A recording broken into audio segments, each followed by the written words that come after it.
लोग कवर करेंगे compound interest में इंस्टॉलमेंट का केस। ये बहुत ही इंपॉर्टेंट कंसेप्ट है जो है, इसलिए मैं इसकी बेसिक भी थोड़ा डिस्कस करूंगा। 10-12 मिनट लगेगा मेरे को इसकी बेसिक डिस्कस करने में। एक्चुअली ये कंसेप्ट से सवाल हर साल सीजीएल मेंस में बनता है, प्री में भी बन जाता है। तकरीबन 85 से 90% बच्चे ऐसे हैं जिनको इंस्टॉलमेंट का कंसेप्ट सर के ऊपर से गुजर जाता है।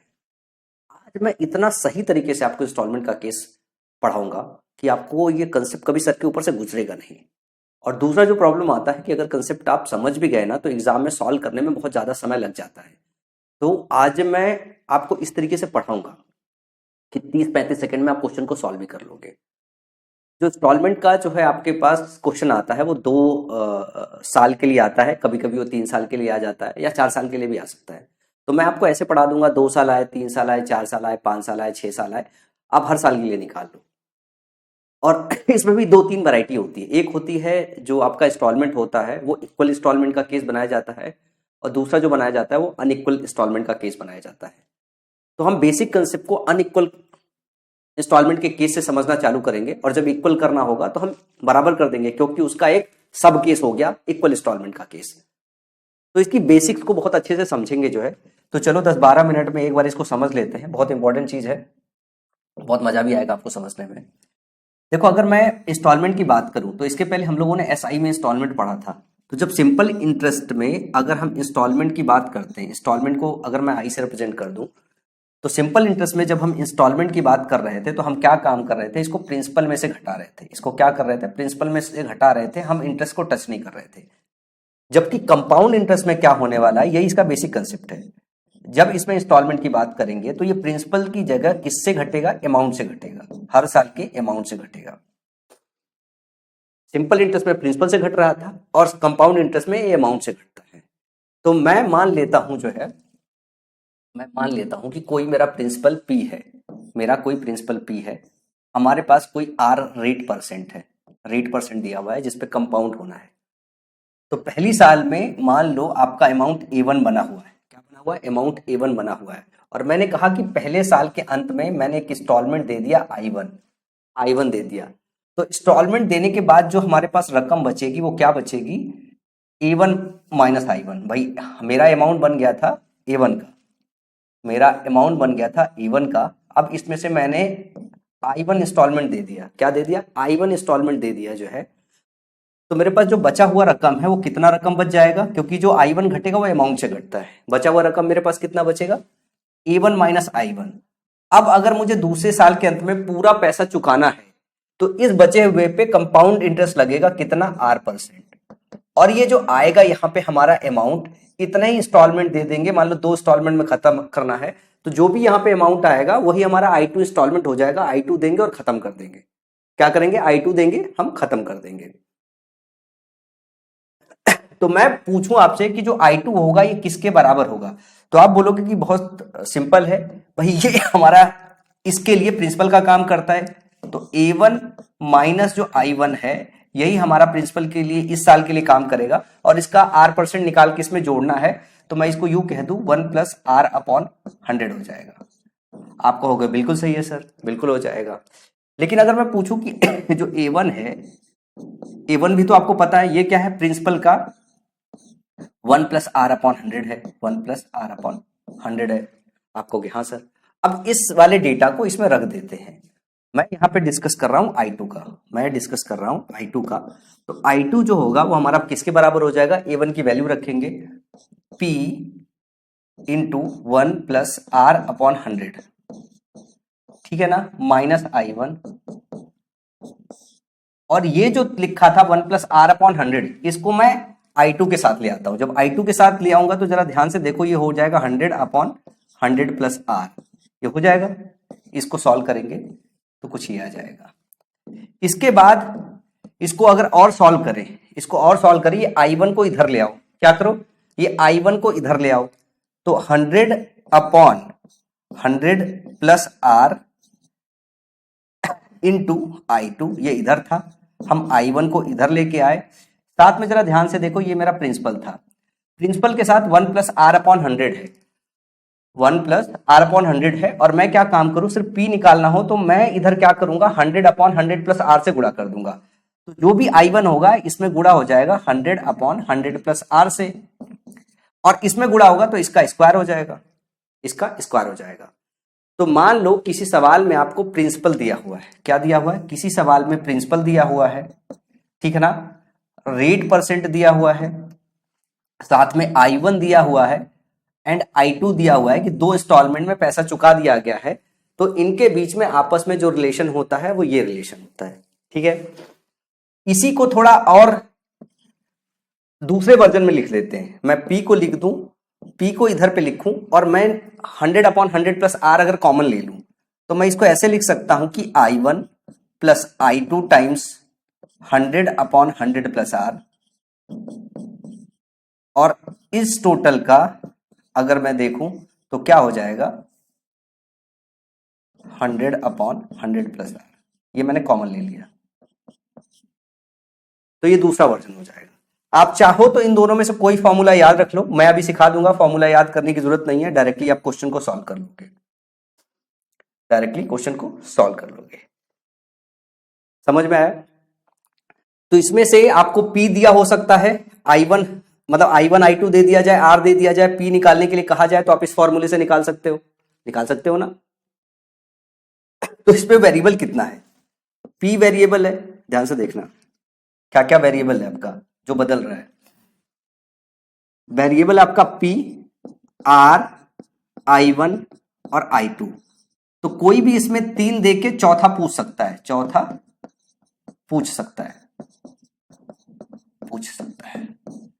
तो ये I1 और जो I2 लिया है ये आपका अनइक्वल इंस्टॉलमेंट का केस है। क्या है? अनइक्वल इंस्टॉलमेंट का केस है। अब इसमें एक और बात है जो आपको समझनी है, जो यहां पे मैं बॉक्स में समझाता हूं। जैसे इस चीज को 100/100 प्लस R है, ये बड़ा दिख रहा है, इसको ऐसे मत देखो। 100/100 प्लस R को कैसे देखोगे, 100/100 प्लस R को कैसे देखोगे, जरा ये देखो ध्यान से। मान लो R दे दिया है आपका 10%, R दे दिया है 10%, तो इसकी जो फ्रैक्शन वैल्यू होती है ये होती है 1/10। तो हमें ये पता है कि हम 10 से क्या करते हैं, 11 करते हैं, 10 से 11 करते हैं, यही करते आए हुए ना। तो ये जब 10 से 11 करते हैं तो हम क्या करते हैं, ये हमारा 100 प्लस R होता है और अपॉन में क्या होता है, 100 होता है। अब इसको रिवर्स लिखना है, तो इस केस के लिए ये क्या हो जाएगा, 10/11 हो जाएगा, 10/11 हो जाएगा। तो जब हम सवाल सॉल्व करेंगे ना, तो हम सबसे पहले यहां से ये वाला फैक्टर की तरफ पहुंचेंगे। जब हम सवाल को सॉल्व करेंगे तो सबसे पहले यहां से इस फैक्टर की तरफ पहुंचेंगे कि R दिया होगा, तो सबसे पहले 100/100 प्लस R निकालने के लिए क्या काम करेंगे, इसमें एक जोड़ेंगे, जो हम 10 से 11 जा रहे थे, तो अब हम इस वाले 10 को ऊपर रखेंगे, 11 को नीचे, ये हमारा फैक्टर मिल जाएगा, ये वाला हमारा फैक्टर मिल जाएगा। ठीक है, अब एक सवाल देखते हैं इसी बात को लेके, कंसेप्ट ज्यादा अच्छे से क्लियर हो जाएगा अगर एक सवाल देख ले। सवाल में दिया हुआ एक व्यक्ति कुछ पैसे इस शर्त पर उधार लेता है, मतलब प्रिंसिपल आपको पता नहीं है, कि वह प्रथम वर्ष के अंत में 3,150 रुपए वापिस करेगा और दूसरे वर्ष के अंत में 4,410 रुपए जो है ब्याज के सहित वापस करेगा और पैसा आपका चुकता हो जाएगा। दर दिया हुआ 5%। तो पूछा प्रिंसिपल क्या है। अगर आपको प्रिंसिपल निकालना है तो सबसे पहले सवाल में क्या करोगे, आप रेट परसेंट को R को फ्रैक्शन में चेंज करोगे। जैसे इसको चेंज करोगे 21/20 हो जाएगा। अगर मैं कहूं 100/100 प्लस R निकालना है तो ये क्या हो जाएगा, ये 20/21 हो जाएगा। ये मन में ही कैलकुलेट कर लेना है, जिससे आपका समय बच सके, जिससे क्या हो सके, आपका समय बच सके। ये मन में ही 2-4 क्वेश्चन लगाओगे, आदत बढ़ जाएगी मन में कैलकुलेट करने का। उसके बाद आपको क्या करना है, उसके बाद आपको फॉर्मूले पे डालना है, डाल दो। आपने बोला आपके पास I1 है, ठीक है ना। I1 क्या है, 3150 है, आपको 3150 करना है।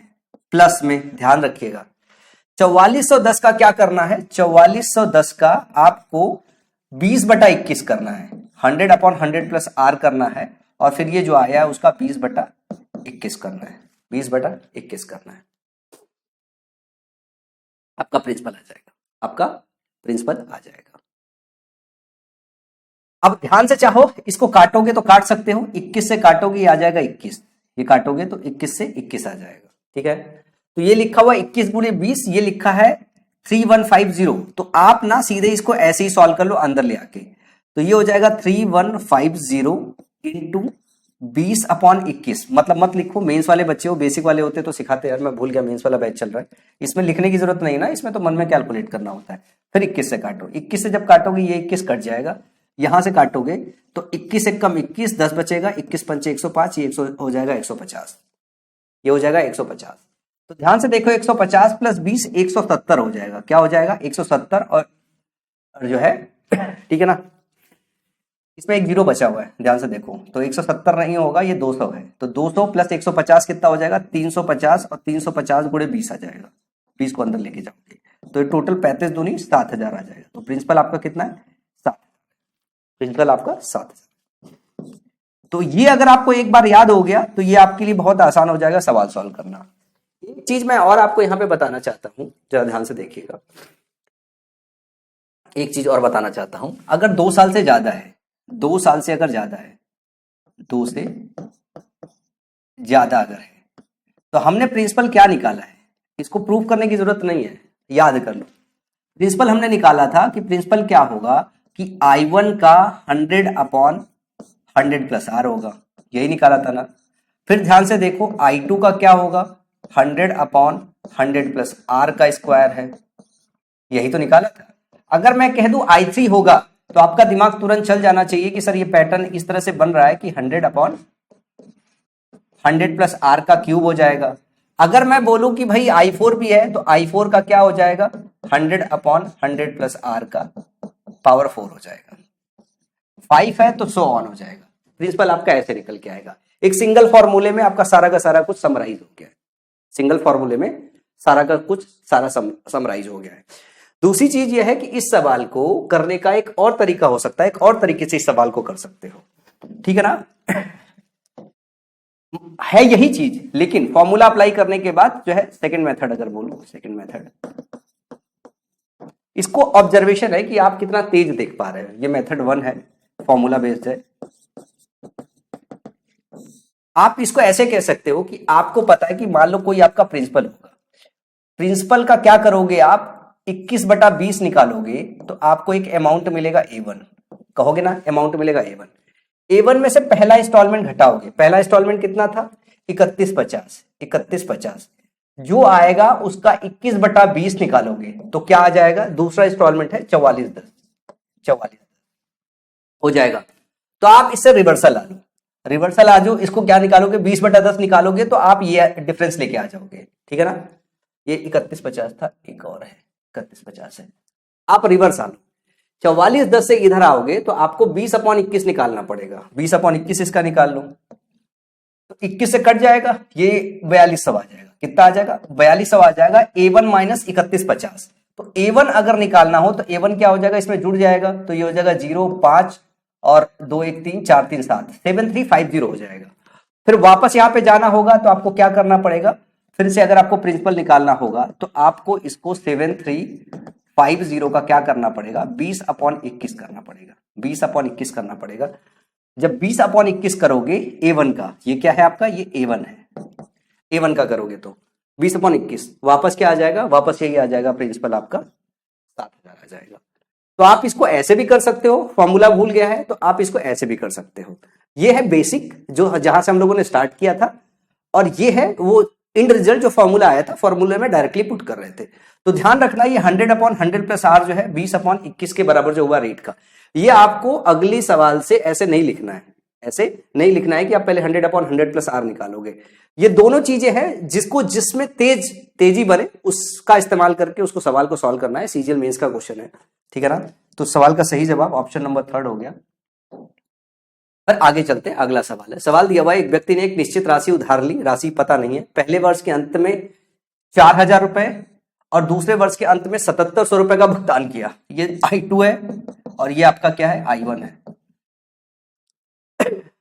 भुगतान करके इसे चुकाने के लिए सहमत हो गया है यदि वार्षिक रूप से संयोजित चक्रवृद्धि ब्याज की दर 10% है। अगर R आपका 10% है तो क्या मैं ऐसे लिख सकता हूं कि 100/100 प्लस R जो होगा ये 10/11 होगा? आप बोलोगे बिल्कुल लिख सकते हो, आप बिल्कुल लिख सकते हो। क्या ये मन में लिख सकते थे? बिल्कुल मन में लिख सकते थे। आप बोलोगे सर अभी तक तो आपने बोला था कि आप मन में करवाओगे, इस बार भी आपने लिख दिया। लिख दिया तो लिख दिया, आप मन में कर लो। फिर क्या करना है, अगर आपको प्रिंसिपल निकालना है, प्रिंसिपल निकालना है तो आप फॉर्मूले के हिसाब से जा सकते हो। आपको I1 लिखना है। I1 आपका कितना था, 4000, प्लस I2 लिखना है क्या है, 7700। 7700 का क्या करना था, 10/11, और इस टोटल का क्या करना है आप, 10/11, 10/11 करना है। तो ध्यान से दौड़ो, इसे 11 काटोगे तो क्या हो जाएगा, 11 7 77, ये हो जाएगा 7000, 7000 4000 जोड़ोगे 11000 हो जाएगा, और 11000 में 10/11 करोगे तो फाइनल काटोगे तो कितना आ जाएगा, 10,000 आ जाएगा। तो सवाल का सही जवाब क्या हो जाएगा, ऑप्शन नंबर डी। ये फॉर्मूले से है, ये कैसे है, फॉर्मूले से। अगर इन रिजल्ट आपको डायरेक्टली याद है तो, अगर इन रिजल्ट याद नहीं है तो आप बेसिक अप्रोच अप्लाई कर सकते हो कि प्रिंसिपल है कोई, ठीक है ना, और यहां पे A1 माइनस I1 होगा, I1 दिया हुआ 4000, फिर फाइनल क्या दिया हुआ है, जो दूसरा इंस्टॉलमेंट है I2 है वो 7700 रुपए है। यहां से ये 11/10 जाएगा, ये वाला फैक्टर होगा, और यहां से आओगे तो ये हो जाएगा 10/11 रीच करने पे। तो इसकी जो वैल्यू आएगी ये कितनी आ जाएगी, 7000।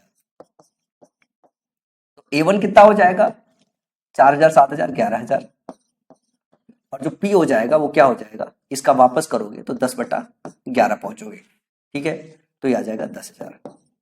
ये डेटा ऐसा है कि आप वर्बली इसको कैलकुलेट कर सकते हो, ये डेटा ही ऐसा है कि वर्बली इसको कैलकुलेट कर सकते हो। चलो अगले सवाल की तरफ चले। अगला सवाल है, ए ने 8% वार्षिक चक्रवृद्धि ब्याज पर 28,500 रुपए उधार लिए। यदि पहले वर्ष के अंत में 5,780 रुपए का भुगतान किया गया तो दूसरे वर्ष के अंत में बकाया राशि क्या है। आपसे I2 पूछा है कि दूसरे वर्ष में बकाया जो राशि होगा वो पहली इंस्टॉलमेंट दे देने के बाद जो बचेगा इंटरेस्ट लग के वही बचेगा। या तो आप फॉर्मूले में डालो या तो आप बेसिक कर लो, मेरे को लगता है इस पर बेसिक करना ज्यादा आसान है। अगर 8% की बात करें तो इसकी फ्रैक्शन वैल्यू हो गया 2/25, 2/25। तो सीधे सीधे जा सकते हो आप कि 28,500 पे, ठीक है ना, 28,500 पे अगर मैं पहली साल का ब्याज निकालूं, पहली साल का ब्याज निकालना सीधे सीधे गुणा करना ज्यादा आसान लग रहा है, फ्रैक्शन में बदल करके जो है कैलकुलेशन करना ज्यादा डिफिकल्ट लग रहा है।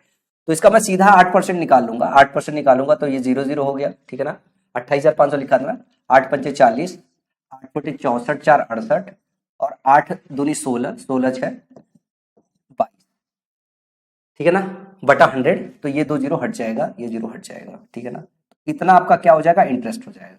ये इंटरेस्ट जोड़ूंगा तो पहली साल का अमाउंट हो जाएगा, तो ये हो जाएगा 508, जरा ध्यान से देखना, 08 हो गया, 5 2 7, ठीक है ना, और 8 2 5 2 7 8 2 10, और ये 3 हो गया। ये आपका क्या हो जाएगा, ये आपका है 30,780 रुपए का जो है ये पहली साल अमाउंट बन जाएगा। पहला इंस्टॉलमेंट अगर आपने 5,780 दे दिया है, 5,780 दे दिया है, तो बचा कितना अमाउंट है, 25,000 बचा हुआ है। कितना बचा हुआ है, 25,000 बचा हुआ है। अब अगली साल जो दोगे इसी पे तो 8% लगेगा, तो इस पे 8% कितना हो जाएगा, 2,000 रुपए हो जाएगा। इसका 8% कितना हो जाएगा, 25 × 200, तो 2,000 रुपए हो जाएगा। तो फाइनल 25,000 प्लस 2,000 कितना चुकाना पड़ेगा, 27,000 चुकाना पड़ेगा। तो ऑप्शन ही करेक्ट हो जाएगा। इसको इस तरीके से जाओगे सीधे से तो ज्यादा जल्दी क्वेश्चन लग जाएगा। इसको फॉर्मूले में अगर रखोगे, अगर कहीं आपने प्रिंसिपल ऐसे लग दिया कि मैं 28,500 लिख दूं, ठीक है ना, उसके बाद मैं I1 लिख दूं 5,780, ठीक है ना, प्लस I2 में लिख दूं मैं, मेरे को I2 नहीं पता है, मैंने I2 लिख दिया। उसके बाद मैंने 27/25 लिख दिया, सॉरी 25/27 लिख दिया, 25/27 लिख दिया, क्योंकि इसकी फ्रैक्शन वैल्यू 2/25 है। तो 100/100 प्लस R क्या हो जाएगा, 100 + 100/R जो होगा ये हो जाएगा आपका 25/27 हो जाएगा ना। ये मेथड सेकंड है, फॉर्मूले से है। फिर उसके बाद इसको करोगे तो ये हो जाएगा 25/27। अब जरा ध्यान से देखो, इसका कैलकुलेशन डिफिकल्ट होगा, इसका कैलकुलेशन क्या होगा, इसका कैलकुलेशन डिफिकल्ट होगा।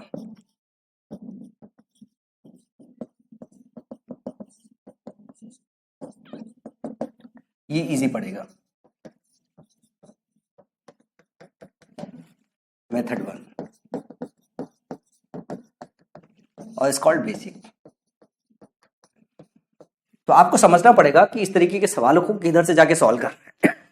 इधर से जाके सॉल्व करोगे तो ज्यादा आसान हो जाएगा, ये ज्यादा कारगर मेथड है। तो ये मेथड ओके, ये मेथड जो है नहीं लगाना चाहिए आपको। अगले सवाल की तरफ चलते हैं। एक व्यक्ति ने 3 वर्षों के लिए, अब 3 वर्ष की बात हो गई है, 10% प्रति वर्ष की दर से एक निश्चित राशि उधार ली। चक्रवृद्धि ब्याज वार्षिक रूप से संयोजित किया जाता है। 2 सालों के अंत में उसने 6634 रुपए की राशि चुकाई और तीसरे वर्ष के अंत में उसने 13,200 रुपए का भुगतान किया। 13,200 रुपए का भुगतान करके कर चुका दिया है। उसके द्वारा उधार ली गई राशि क्या है? देखो यहाँ पे क्या है ना, यहाँ पे इंस्टॉलमेंट 2 ही है। इंस्टॉलमेंट भले साल 3 है लेकिन इंस्टॉलमेंट 2 ही है। तो मैं आपको ये कह दूं कि अगर आप जरा बेसिक लगाओगे तो बेसिक कैसे लगा सकते हो? बेसिक ऐसे लगा सकते हो, जरा ध्यान से देखो। भैया यहां से जो है आप गए A2 पे 2 साल में। जब A2 पे गए तो रेट परसेंट 10% दिया हुआ है। क्या दिया हुआ है? 10% दिया हुआ है। तो यहां से यहां पहुंचने के लिए आपको क्या करना पड़ेगा? 11 स्क्वायर अपॉन 10 स्क्वायर करना पड़ेगा। ये तो इसके पहले की क्लासेस में सीख चुके हो ना कि 2 साल है, 1 साल है तो 11/10 करेंगे, 2 साल है तो 11 स्क्वायर बटा 10 स्क्वायर करेंगे। तो हम यहां से यहां तक पहुंच गए। फिर यहां पे जो भी हमारी रकम होगी, हमने पहला इंस्टॉलमेंट चुकाया 6634। तो जो बचा हुआ होगा इसी पे वापस 11/10 और लगेगा। क्या लगेगा? 11/10 लगेगा। और जो हमारी राशि आएगी ये दूसरे इंस्टॉलमेंट में हम चुका दे रहे हैं। यही सवाल दिया हुआ है। तो हम क्या काम करेंगे, हम इसके रिवर्सल हो जाते हैं, हम यहां से यहां चले जाते हैं। जब यहां से यहां चले जाएंगे तो हमको क्या करना पड़ेगा, इसका हमको 10/11 निकालना पड़ेगा। जैसे 10/11 निकालेंगे तो 11 कम 11 ये हो जाएगा 12,000। क्या हो जाएगा? ये हो जाएगा 12,000। 12,000 में 6,6,3,4 जोड़ दो तो 18,6,3,4 हो जाएगा। तो जो आपका A2 आएगा, जो A2 हो जाएगा वो हो जाएगा 18,000, 12,6,18, 6,3,4 हो जाएगा। A2 आपका इतना आ जाएगा। अब अगर आपको यहां तक पहुंचना है, आपको प्रिंसिपल तक पहुंचना है तो 18,6,3,4 में आप क्या काम करो, रिवर्सल कर लो। इधर 10 स्क्वायर अपॉन 11 स्क्वायर से गुणा कर दो तो आप प्रिंसिपल पे पहुंच जाओगे। तो मैंने इसको 10 स्क्वायर अपॉन 11 गुणे 11 कर दिया, 11 गुणे 11 कर दिया। अब खाली काटापीटी करनी है, काट दो, ठीक है ना। 11 कम 11, 7 बच्चा 76। तो 11 छक्का 66, 11 99, 11 चौक 44। फिर 11 से काटोगे तो 11 एक कम 11, ठीक है। और 59 हो, 11 पच्चे 55, 11 चौक 44। और 100 का गुणा कर दोगे तो ये हो जाएगा 15,400। तो ये सवाल का जवाब आ जाएगा। ये आपका प्रिंसिपल हो गया। और प्रिंसिपल क्या हो गया? 15,400, जो कि ऑप्शन नंबर बी में दिया हुआ है। अब जैसे मैंने बहुत फिगर विगर बना के आपको समझाया है, पर अगर आपकी प्रैक्टिस हो गई तो फिगर बनाने की जरूरत नहीं पड़ेगी। जस्ट सेकंड आ रही है।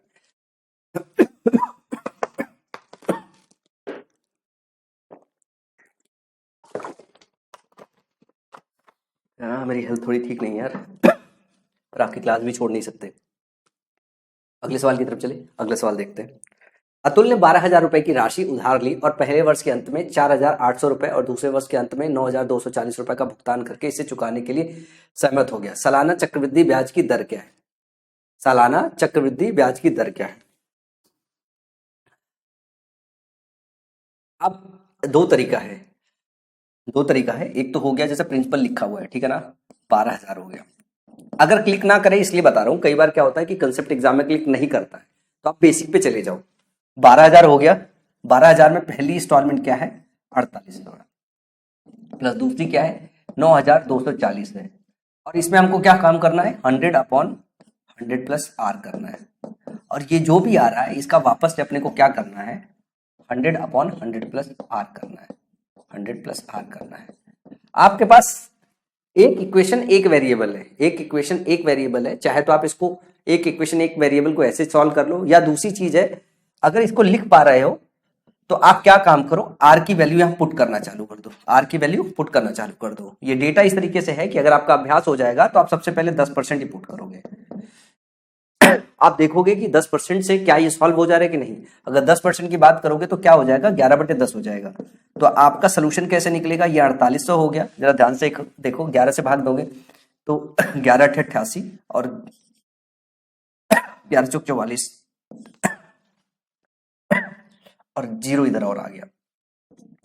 फिर इसके बाद क्या होगा, 10/11 हो जाएगा, 10/11 हो जाएगा। इसे जोड़ देना तो 00 हो गया और 8×4 = 12, 8×4 = 12, 13 गुणे 10/11। तो 11 से काटोगे ये 12 आ जाएगा। इधर कितना आ जा रहा है, 12,000 आ रहा है और इधर कितना आ रहा है, 12,000 है। तो क्या हो रहा है, सेटिस्फाई हो रहा है। क्या हो रहा है, सेटिस्फाई हो गया 10%। तो सवाल का जवाब क्या हो जाएगा, ऑप्शन नंबर ए हो जाएगा। और दूसरा तरीका क्या था, दूसरा तरीका वही है, बेसिक मेथड है, उसमें भी आपको ऑप्शन से ही खेलना था। ये फॉर्मूला वाला मेथड है, ठीक है ना। इसको तेज करके मेंस वाले बच्चे हो तो सॉल्व कर सकते हो, कैलकुलेशन में बहुत तेज हो सकती है। और इसमें अगर मैं बेसिक अगर बताऊं, बेसिक का काम करना है कैसे, आपको पता है, मान लो कोई प्रिंसिपल है, आपको रेट तो पता नहीं है, ये A1, ये फिगर बनाने की जरूरत नहीं है, वैसे ही कैलकुलेट हो जाएगा। अभी बता दो कैसे। पहला इंस्टॉलमेंट आपने दिया हुआ 4800 का, फिर जो है R% इसमें लगाओगे, जो आपका अमाउंट दे रहे हो 9240 दे रहे हो, ठीक है। अब आपका क्या काम करो कि 10% ले लो, पहला वाला ही ऑप्शन ले लो। नंबर्स इस तरीके से है कि जब प्रैक्टिस हो जाती है अच्छी खासी तो पता चल जाता है कि 10% से ही सॉल्व होना है। अब 12%, 8% और 8/5% लगाओगे, इतनी जल्दी निकलेगा नहीं, और डेटा बहुत सिंपल है। तो और ये भी देख लो, जैसे इसकी फ्रैक्शन वैल्यू कन्वर्ट कर लो, इसकी फ्रैक्शन वैल्यू क्या होगी, 1/10। तो आपको ये पता है कि 11/10 या 10/11 का फैक्टर आएगा। बताता हूँ ऑप्शन कैसे पिक करते हैं। 12% की बात करोगे तो ध्यान से देखना, ये हो जाएगा 3 और बटा 4, 25। तो ये हो जाएगा आपका 28 और 25, दो नंबर आएंगे। किसको ऊपर रखना है किसको नीचे रखना है वो तो दो अलग बात हो गई। इसमें अगर बात करोगे तो 2/25 आएगा, तो इसमें 27 और 25 आएगा। क्या आएगा, 27 और 25 आएगा, 27 और 25 आएगा। ये 8/5 को करोगे तो ये हो जाएगा, जरा ध्यान से देखो,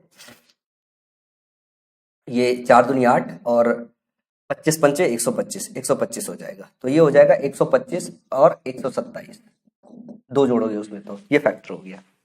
अब इंस्टॉलमेंट का जो 9240 है, इसको ये देख लेना कि कौन सा ऐसा नंबर है, जैसे इसमें 10 11 आ रहा था पहले वाले में, 10 और 11, तो 10 से तो मान लो डिविजिबल है, 11 से देख लो डिविजिबल है क्या।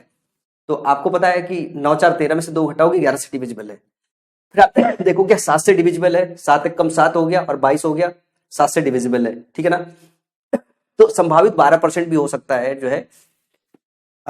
एक तो इस तरीके से भी ले सकते हो कि अगर मान लो नंबर्स डिविजिबिलिटी का चेक कर रहे हो, मन में चेक करना होता है तो लिख के बता रहा था, तो डिविजिबिलिटी से चेक कर सकते हो। तो कोई एक ऑप्शन का अगर फैक्टर है जिससे ये डिविजिबल है तो उसी से क्वेश्चन सिंप्लीफाई होगा, आपको ऐसा एजम्पशन लेके फिर उसी को सबसे पहले रखना है। तो 10% आप चेक कर सकते हो, 12% चेक कर सकते हो। अब 127 से डिविजिबिलिटी तो चेक नहीं कर पाओगे, ठीक है ना, तो 127 तो छोड़ दो, इस तरीके के कॉम्प्लेक्स डेटा हो नहीं सकता, ठीक है ना। 4 2 6 और 9, ये 4 2 6 9 6 15, तो 3 से डिविजिबल है पर 27 से डिविजिबल नहीं होगा, तो इसके चांसेस नहीं है। क्या है, इसके चांसेस नहीं है। तो 12% और 10% आप चेक कर सकते हो, क्योंकि इसके जो फैक्टर्स हैं उसमें इसकी डिविजिबिलिटी बन रही है। तो ये दो ऑप्शन से चेक कर सकते हो, और पहला ऑप्शन इजी लो, क्यों कॉम्प्लेक्स लो, तो 10% से लोगे तो ज्यादा आसान हो जाएगा। तो वहां से रिवर्सल घूम के ये सब करने कराने आ सकते हो आप। ये सब चीजें हैं जो क्वेश्चन प्रैक्टिस करते वक्त आपको सोचना रहता है कि ऑप्शन कैसे पिक करना है। अगर आप 10% का ऑप्शन पिक करते हो तो आपको ये पता है कि आपको क्या करना पड़ेगा, इसको 11/10/11 करना पड़ेगा। तो 11 से भाग दोगे तो ये वापस क्या आ जाएगा, 8400, जैसा कि अभी अपन ने निकाला है। 8400 में से 4800 रुपए जोड़ोगे तो कितना आ जाएगा, जो A1 होगा आपका, A1 4800 में से 8400 है, इसको जोड़ोगे तो कितना आ जाएगा, 13,200। नीचे सॉल्व किया 13,200 है। फिर इसका जो है 10/11 निकालोगे तो वापस कितना आ जाएगा, 12,000 आ जाएगा। तो यही वाला जो ऑप्शन हो जाएगा, ये 10% जो है, यही आपका करेक्ट ऑप्शन हो जाएगा। तो चाहे इस मेथड से जाओ चाहे इस मेथड से जाओ, दोनों में आपको ऑप्शन का सहारा लेना पड़ेगा। जो बच्चा बहुत ब्रिलियंट है, जिसका दिमाग सोचने में बहुत शार्प है, वही इसका इस्तेमाल करे। जिसका दिमाग बहुत शार्प नहीं है, कि बीच में वो अपना थॉट नहीं डाल पाता है, वो तो सिंपल फॉर्मूले में डाल के और इसको मेंस में निपटा ले, क्योंकि ये उसके लिए बहुत आसान है, क्योंकि इसमें कुछ ज्यादा सोचना नहीं है, इसमें थोड़ा सोचना पड़ेगा, इसमें बुद्धि थोड़ी तेज चलनी चाहिए। इसमें क्या है, ये इस वाले मेथड में कोई बुद्धि नहीं चलाना है। ये लिखा हुआ है, 10% डाल के सेटिस्फाई कराया, 12% डाल के सेटिस्फाई कराया, बटा 5% डाल के सेटिस्फाई कर रहा है, 8% डाल के सेटिस्फाई कर रहा है, और सवाल हमारा निकल जाएगा, कोई ना कोई ऑप्शन अपना मैच कर जाएगा। ऑप्शन पिक करते वक्त भी आपको समझदारी बरतनी पड़ेगी। चलो अगले क्वेश्चन की तरफ चलते हैं। अगला क्वेश्चन है, एक व्यक्ति ने 3 वर्षों के लिए 10% प्रतिवर्ष की दर से 30,800 रुपए की राशि उधार ली। ब्याज सालाना चक्रवृद्धि है। 2 सालों के अंत में उसने 13,268 रुपए की राशि का भुगतान किया। तीसरे वर्ष के अंत में उसने कर्ज चुकाने के लिए x रुपए का भुगतान किया। x का मूल्य ज्ञात कीजिए। रेट परसेंट 10% दिया हुआ, ध्यान से देखो, रेट जो है 10% दिया हुआ है। 10% का मतलब हो गया आपका 10 से कोई चीज 11 हो रही है। तो मैं अगर 2 साल की बात करूं, जरा ध्यान से देखना कि हमारे प्रिंसिपल दिया हुआ है, जब प्रिंसिपल दिया हुआ है तो हम बेसिक मेथड से सीधे मूव करेंगे। 30,800 है। अगर मैं पूछूं कि 2 साल के बाद ये अगर ब्याज है तो 21% का ब्याज मिलेगा, तो इसका 21% निकाल के जोड़ सकते हो, या इसका 11 स्क्वायर बटा 10 स्क्वायर करोगे तो सीधा आपको अमाउंट मिलेगा, सीधा आपको अमाउंट मिल जाएगा। तो मैं क्या काम करूंगा कि मैं इसको 11 स्क्वायर से सीधे सीधे गुणा कर दूंगा, ठीक है ना। 11 स्क्वायर से सीधे सीधे गुणा कर दूंगा, मतलब 121 से गुणा करना है तो 11 गुणे 11 कर सकते हो। तो ध्यान से देखो, जब इसको गुणा करोगे तो 11 अठे 88, ठीक है ना, 0 11 11 शून्य शून्य, ठीक है, 8 हो गया, और 11 तेई 33, और डबल 0 है, तो ये जो है 33,000, 3,38,800 आया, ठीक है ना। कहीं गुणा भाग तो नहीं गलत हुआ, नहीं गलत तो नहीं हो रहा है, ठीक है। फिर 11 से गुणा कर रहे हैं, ठीक है ना। और 1 2 0 तो आपको काट देना है, ये 2 0 है, 2 0 से 2 0 कट जाएगा, और अभी गुणा करते हैं अपन, ठीक है ना। तो 11 अठे 88, ठीक है ना, ये 8 लिख दो, 8 8 16, ठीक है ना, 8 3 11 1 12, ठीक है ना, 3 3 6 1 7, और ध्यान से देखना, और 3 लास्ट में ही आ जाएगा। 3 7 2 6 8, ये जो है आपका पूरा फाइनल अमाउंट आ जाएगा 2 साल के बाद। इसमें अगर 13,268 रुपए आपने दे दिया है, अगर आपने इंस्टॉलमेंट दे दिया है 13,268 रुपए का, तो आपके पास पैसा कितना बचा हुआ है? 24,000 रुपए बचा है। 24,000 रुपए बचा है, 24,000 रुपए बचा हुआ है। आप अगर ध्यान से देखो तो आपका होगा क्या, इसको 11/10 करोगे, इसको 11/10 करोगे, जो अमाउंट आएगा वही तीसरे साल में आपको पे करना होगा, वही सवाल का जवाब हो जाएगा। तो 11 से गुणा कर दो, 11 चौक 44, 11 दूनी 22 4 26, डबल 0, 26,400 रुपए इज द राइट ऑप्शन, जो कि ऑप्शन नंबर सी में दिया है। इसको इस मेथड से जाओगे तो आपके लिए ज्यादा आसान होगा।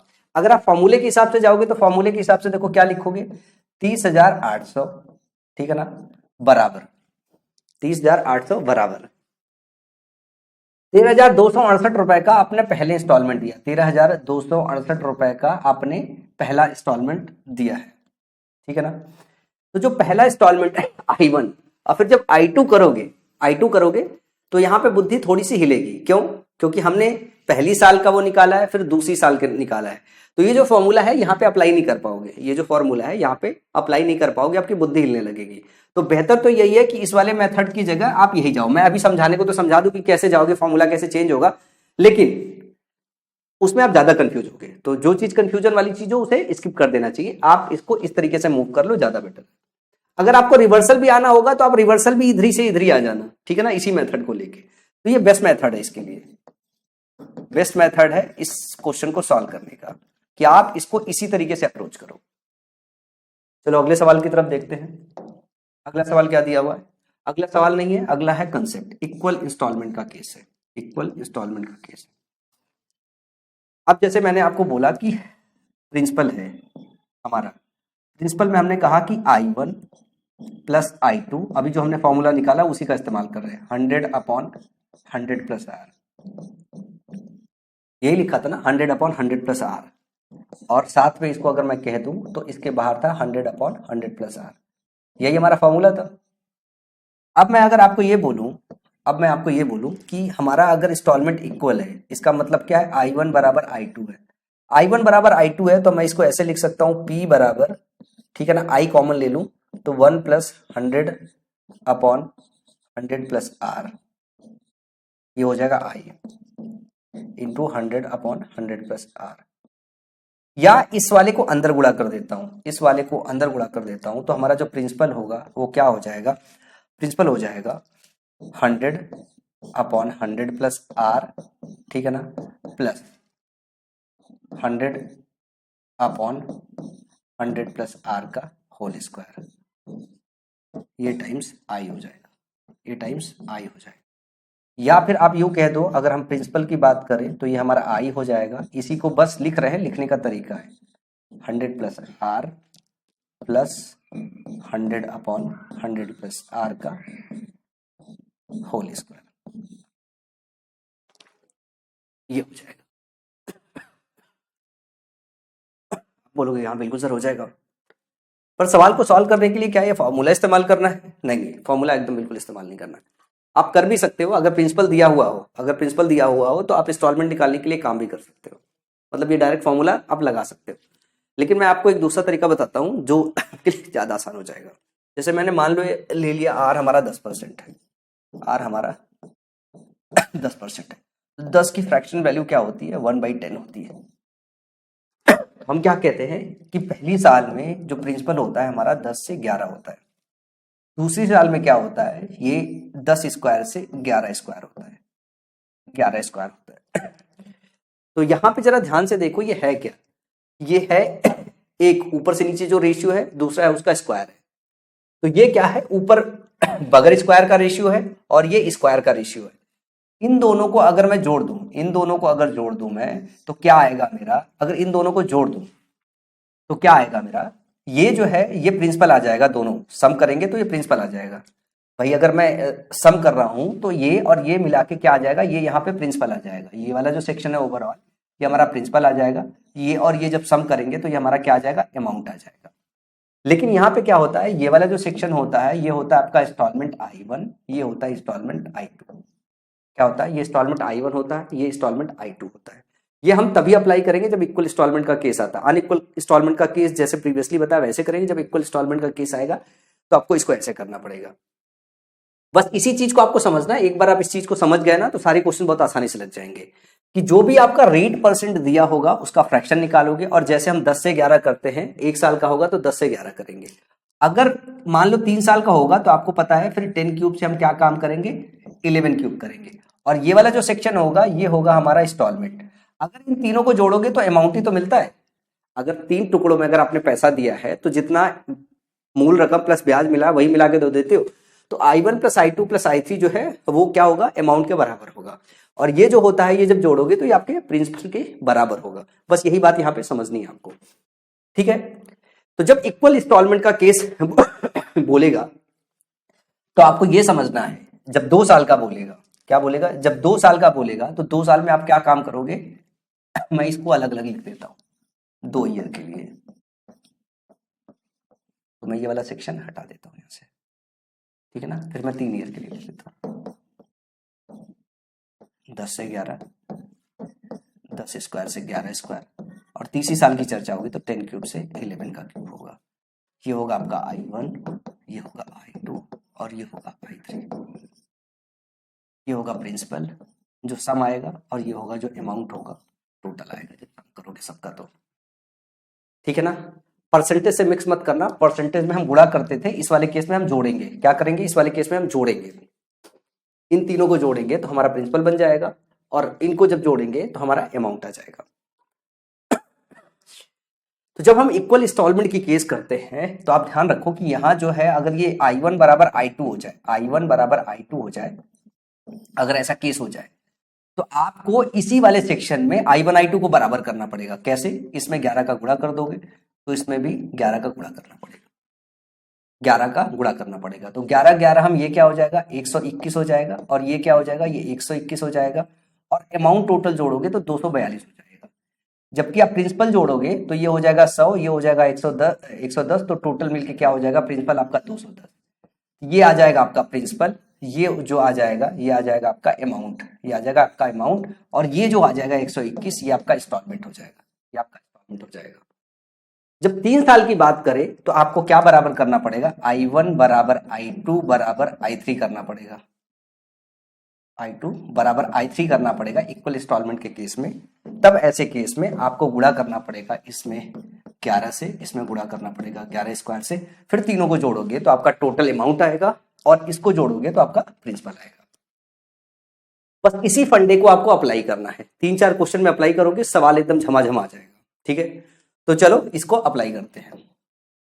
सबसे पहला सवाल दिया हुआ है, एक्स रुपए की राशि उधार ली गई थी और दो समान वार्षिक किस्तों में वापस भुगतान किया गया था। तो सबसे पहले क्वेश्चन का टाइप पता करना कि जो इंस्टॉलमेंट है वो इंस्टॉलमेंट समान है असमान है। समान है तो ये वाला कंसेप्ट अप्लाई करोगे, और अगर अनइक्वल है तो इसके पहले वाला कंसेप्ट अप्लाई करोगे। और प्रत्येक जो है 35,280 रुपए की इंस्टॉलमेंट है। कितना है? 35,280 रुपए की इंस्टॉलमेंट है। यदि चक्रवृद्धि ब्याज की दर 5% है, रेट दिया हुआ है 5% है, जो वार्षिक रूप से संयोजित है, तो एक्स का मान ज्ञात करना है। जैसे ही रेट परसेंट आप देखोगे तो रेट परसेंट का फ्रैक्शन वैल्यू निकाल लो, तो ये हो गया 1/20। तो ये आप ये कह सकते हो 2 साल की बात हो रही है, तो पहली साल ये 20 से 21 होगा, दूसरी साल जो है ये 20 स्क्वायर से 21 स्क्वायर होगा, 21 स्क्वायर होगा। तो हमने अभी आपको क्या समझाया, जो ये होता है आपका इधर लेफ्ट वाला, ये आपका प्रिंसिपल होता है। ये क्या होता है? ये आपका प्रिंसिपल होता है। ये आपका प्रिंसिपल होगा, ये होगा आपका अमाउंट, ये इंस्टॉलमेंट होगा और ये भी इंस्टॉलमेंट होगा।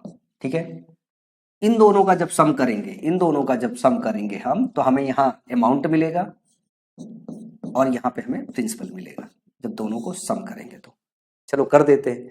सवाल में कहा है इक्वल इंस्टॉलमेंट है, पर यहाँ 21 स्क्वायर है, यहाँ पे 21 तो 9 इजाफी है, तो यहाँ पे क्या काम करो, 21 का गुणा कर दो। जब इधर 21 का गुणा करोगे तो इधर भी आपको 21 का गुणा करना पड़ता है।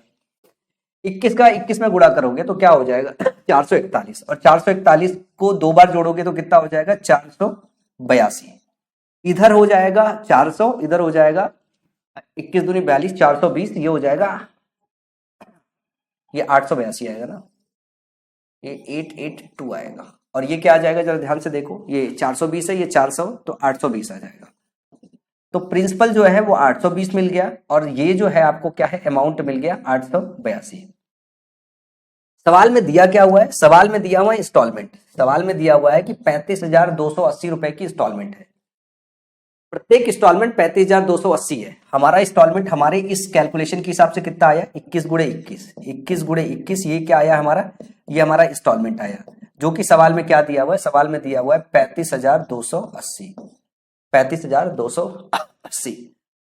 अब हमको क्या काम करना है, अब हमको खाली काटा पीटी कर लेना है, हमें एक की वैल्यू निकाल लेना है, एक्स का मान बताना है। एक्स रुपए की राशि उधार ली गई, मतलब 820 का मान बताना है। यही आपका क्या है, यही प्रिंसिपल है, यही आपका एक्स है, इसका मान बताना है।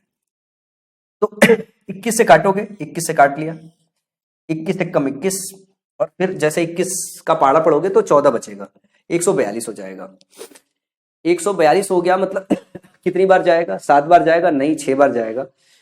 तो 142 बचा ना,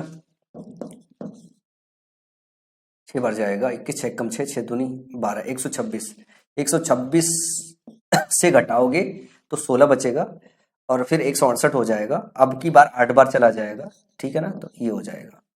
फिर 21 से काटोगे तो क्या हो जाएगा, 21 अठे 168, ये हो जाएगा 80। कितना हो जाएगा, 80। तो जो एक की वैल्यू है वो 80 आ जाएगी।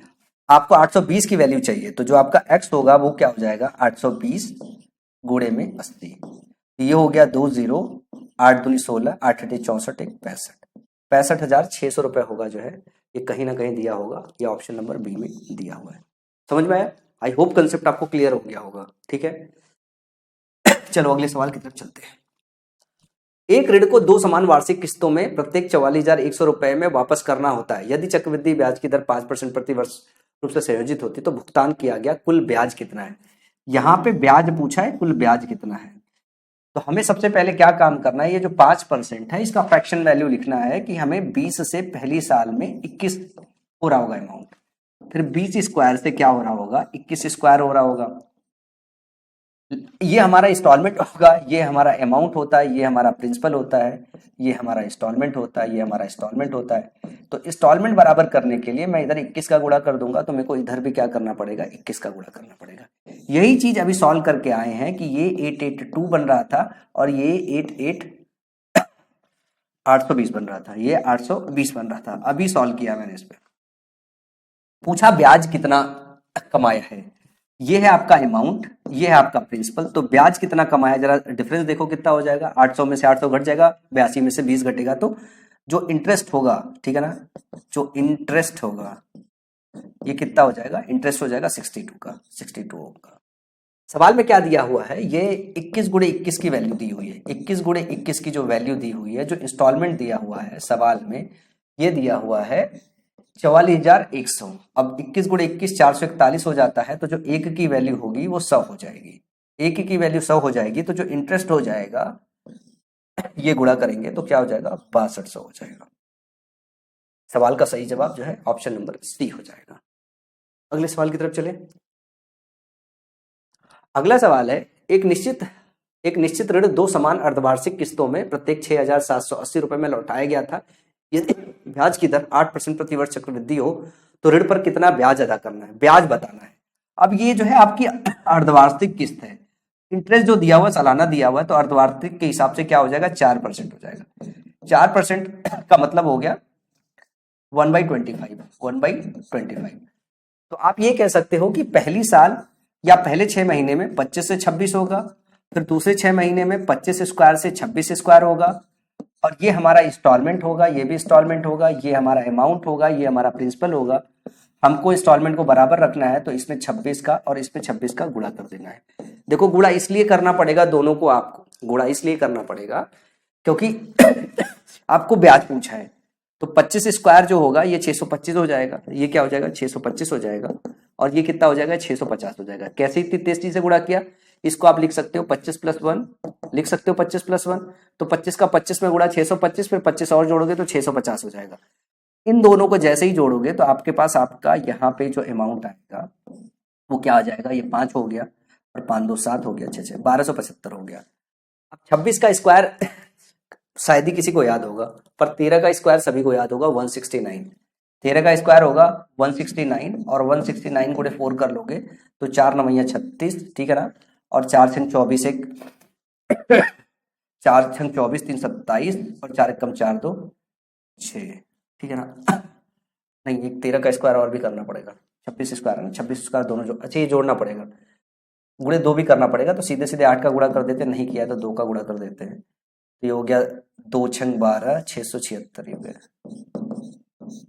ठीक है ना, और फिर गुणे 2 कर दो, जोड़ोगे जब तो इसका 2 गुना करना, 2 6 12 2 7 14 15, 2 6 12 13, 1352 हो गया।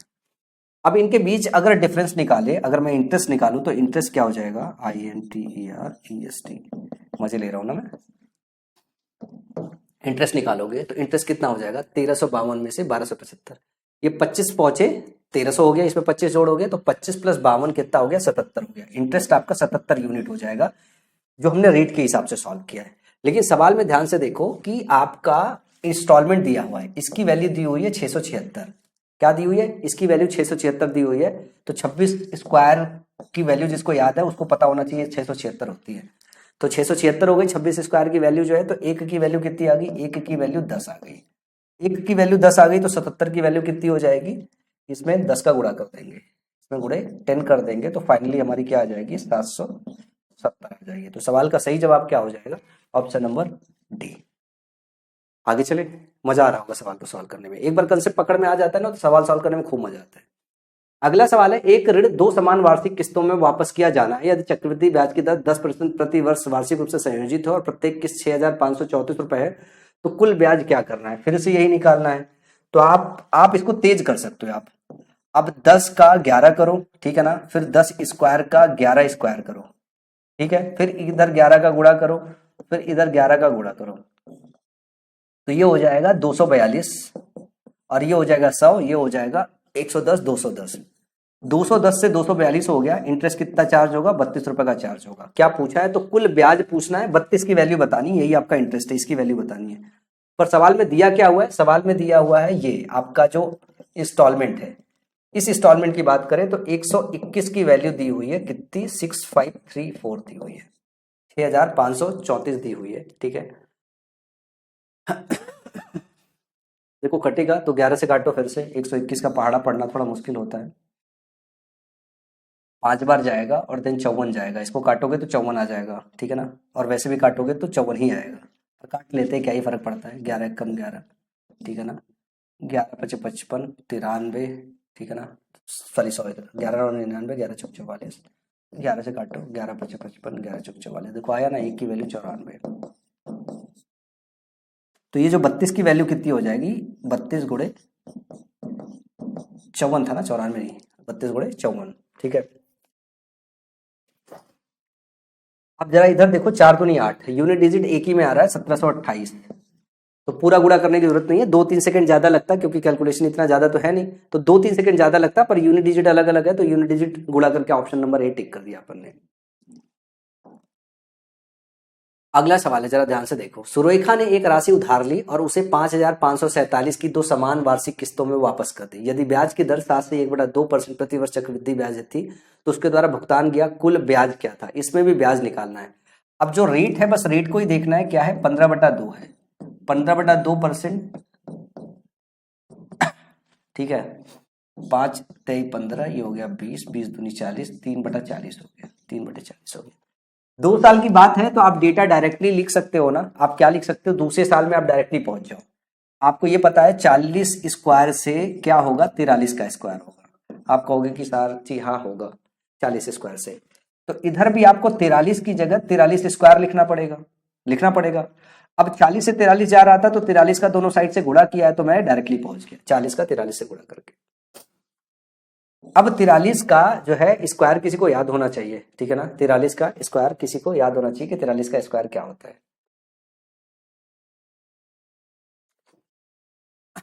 अब ये हमारा इंस्टॉलमेंट हो गया और ये हमारा इंस्टॉलमेंट हो गया। मैं आगे सॉल्व करूं और 43 का मेरे को अगर स्क्वायर याद नहीं है तो मैं क्या काम करूंगा, मैं एक काम करूंगा, मेरे को ये पता है कि 43 का जो स्क्वायर है ये इक्वेट करूंगा किससे, 5, 5, 4 और 7 से, 5, 5, 4, 7 से। अगर मैं 40 का स्क्वायर करूं तो 16 के आसपास जाएगा, अगर मैं 40 का स्क्वायर करूं तो 16 के आसपास जाएगा, समझिएगा बात। 43 का स्क्वायर करूंगा तो थोड़ा सा और जाएगा 17 के आसपास, और फिर 3 का गुणा करूंगा तो 55 के आसपास आ जाएगा। तो मैं 3 त्रिक का 9, 9 त्रिक 27 हो जाएगा। तो 43 के स्क्वायर से क्या काट दूंगा, इसको काट दूंगा, ये 3 बार जाएगा। और मुझे अगर इसका स्क्वायर निकालना होगा तो मैं इसको 3 से काट दूंगा, क्या करूंगा, 3 से काट दूंगा। तो ये वैल्यू जो हमारी इंस्टॉलमेंट की आ जाएगी वो क्या आ जाएगी, 3 एक कम 3, 25 हो गया, 3 अट्ठे 24, ठीक है, 43 का स्क्वायर लिख रहा हूं मैं, ठीक है ना, और 3 चौका 12, 3 नवा 27, ये भी क्या हो जाएगा 1849। तो जब मैं इसको जोड़ूंगा 9 9 18 हो जाएगा, 4 4 8 1 9 हो जाएगा, और 8 8 16, ये 3 हो जाएगा, 3 6 9 8 हो जाएगा, ठीक है ना। एक का वैल्यू मैं ऑलरेडी 3 निकाल चुका हूं। अब मैं क्या करूंगा, मैं प्रिंसिपल निकालूंगा, ये क्या हो जाएगा 1600 हो जाएगा। और 40 का 43 में गुणा करोगे कितना हो जाएगा, 0 हो जाएगा, 4 3 12, 4 चौका 16, 1 17, 1720 हो जाएगा। तो ये 20 हो गया और 7 6 13 हो गया, ये 3 हो गया, 1320 से 3698 जो है हो जाएगा। अगर मैं इंटरेस्ट निकालूं कि कितने का इंटरेस्ट आएगा तो 98 में से 20 घटाओगे 78 होगा, और 36 में से 33 घटाओगे 3 होगा, 378 होगा। और 378 की वैल्यू निकालनी है आपको, अगर एक की वैल्यू 3 है तो इसका गुणा कर देना है 3 में आपको। तो 3 अठे 24, 3 सते 21, 2 23, 3 त्रिक 9 2 11, 1134 रुपए आ जाएगा आपका ब्याज आ जाएगा, जो कि ऑप्शन नंबर बी में दिया हुआ है। आपने देखा मैंने 43 का स्क्वायर कितनी समझदारी से निकाला। अगर याद है तो अलग बात है, नहीं याद है तो समझदार बनो। अगले सवाल की तरफ चलते हैं। एक ऋण 2 समान किस्तों में वापस किया जाना है यदि ब्याज की दर 10% प्रति वर्ष रूप से संयोजित हो और प्रत्येक किस्त 5808 है, तो इस योजना में लिया गया कुल ब्याज क्या है। लगभग सेम क्वेश्चन है, कुछ तो है नहीं। ये 10% की बात हो गई है, तो जब 10% की बात कर रहे हो तो आपको पता है कि 10 स्क्वायर से दूसरी साल में 11 स्क्वायर करोगे, ठीक है। तो पहली साल भी आपको 11 स्क्वायर करना होगा, तो इधर 10 गुणे 11 करना पड़ेगा। हमने इसे तेज कर दिया सवाल को। ये क्या हो जाएगा 242, और ये क्या हो जाएगा 210। तो हमारा जो ब्याज बन रहा है वो कितने का बन रहा है, 32 का बन रहा है। और आपको पता है कि 121 की वैल्यू कितना दिया हुआ है, 1 to 1 की जो वैल्यू दी हुई है 5808 दी हुई है, 1 to 1 की वैल्यू 5808 दी हुई है। अब मेरे को ये पता है कि आखिरी वाला तो जो होगा वो 8 ही होगा, ठीक है ना। अब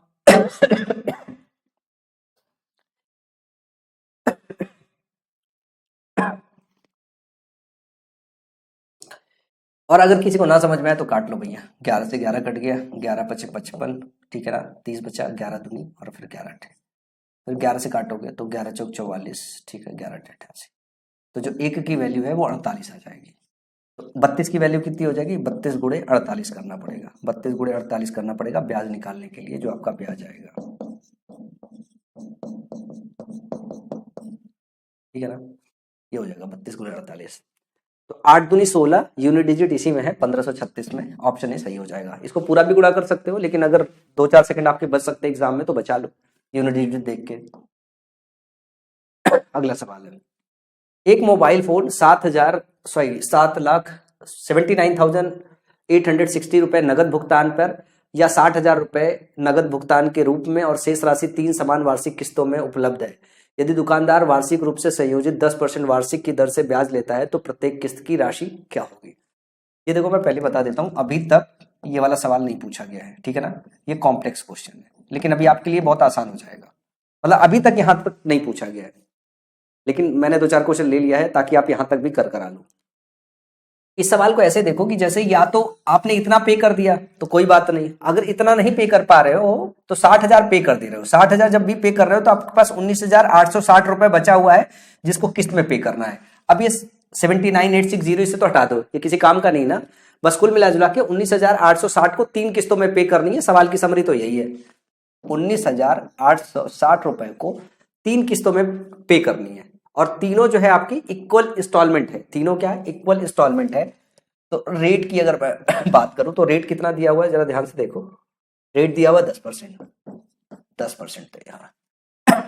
तो आप इक्वल इंस्टॉलमेंट निकालना है तो आप इसको ऐसे भी लिख सकते हो, 19,860 रुपए।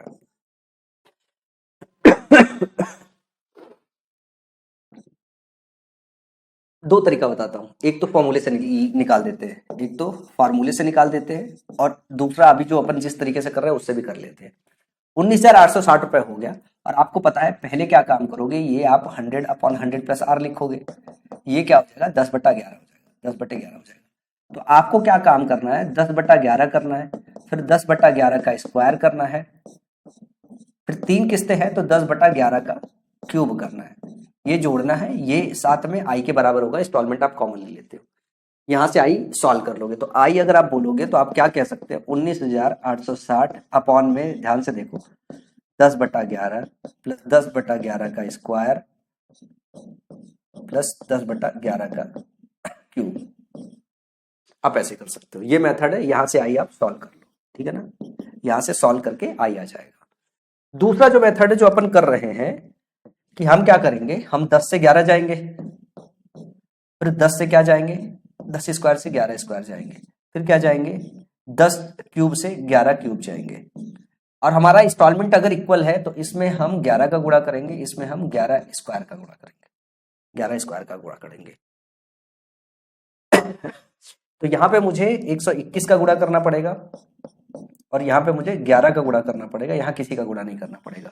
मुझे हमारा प्रिंसिपल पता है, मुझे हमारा प्रिंसिपल पता है, तो प्रिंसिपल कैसे निकालेंगे, जरा ध्यान से देखो, ये हो गया 1210 और ये हो गया आपका 1100, देखना इसको, ये हो गया 1210, ये हो गया 1100 और ये हो गया 1000, इसको जोड़ दो, 0 हो गया, ये हो गया 1, ये हो गया 3, ये हो गया 3, 3310 आपका क्या आ गया, ये हो गया आपका प्रिंसिपल, ये आपका प्रिंसिपल हो गया जोड़ के। 3310 की वैल्यू आपको पता है क्या है, 3310 की वैल्यू ये है, 3310 की वैल्यू ये है, 3310 की वैल्यू अगर ये है तो आपको निकालना क्या है, आपको निकालना है 11 क्यूब की वैल्यू। क्या निकालना है आपको, 11 क्यूब की वैल्यू निकालनी है, 11 क्यूब की वैल्यू निकालनी है। तो 19,860 अपॉन में 3310 गुणे 11 क्यूब, 11 क्यूब। अब ध्यान से देखोगे, मैं अगर इसको लेके जाऊं कितनी बार, इसको लेके जाऊं 6 बार, 6 बार, तो 6 कम 6, ठीक है ना, 6 18, 6 18 19, तो ये कट जाएगा, 0 कट गया, ये कट गया, 6 हो गया।